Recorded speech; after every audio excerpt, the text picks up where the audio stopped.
I call her our angel sent from heaven above. One of her therapists, she actually saw her in swimming class. This was last year. She was outside in her swimming class. I already had suspicions that she was autistic. I had already told her swimming coach, and I had been telling many people, like, I think she's autistic. I think she's autistic. But I had just switched her pediatricians because I needed her to get evaluated. But here in the Valley, it's really hard to get a diagnosis with a kid being so young.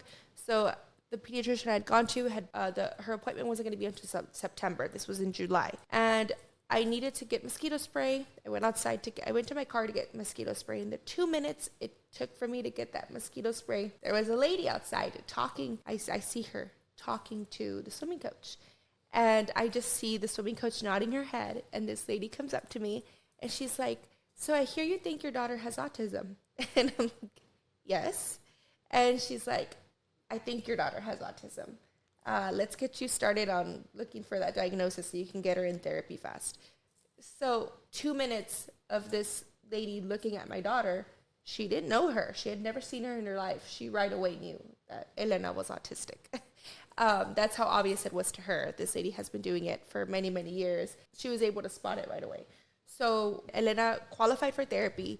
We finally got the diagnosis from a neurologist in Austin, Texas. I thought I was prepared. I knew my daughter was autistic. I knew it. But then she said, "Because your daughter has many dangerous tendencies," she has at the time, she had no sense of danger, and she has a very high pain tolerance. Those two combined are a very dangerous combination. So she's like, "Your daughter is considered to be a level 3 autistic child. She has level 3 autism." That hurt to hear, because I knew she was autistic, but I know that level 3 is the highest level. Mm-hmm. And she's like, "I would give her a level 2 diagnosis, because level 1 is when, to my understanding, I'm not a doctor, but level 1 is when it's hardly noticeable.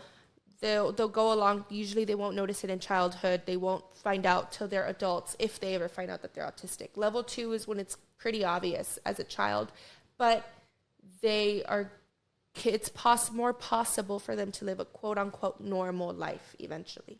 But level 3 is the highest diagnosis." And she explained to me, that the reason she had to give her a level 3 diagnosis was because she had a very high pain tolerance and she had no sense of danger.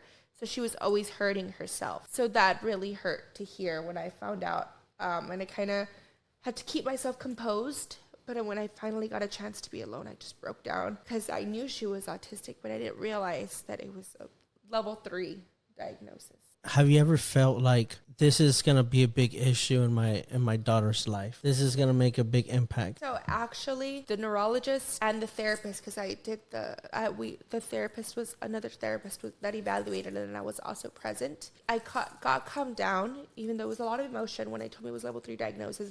They did tell me that with therapies, with her ABA, with speech, with OT, with constant therapies,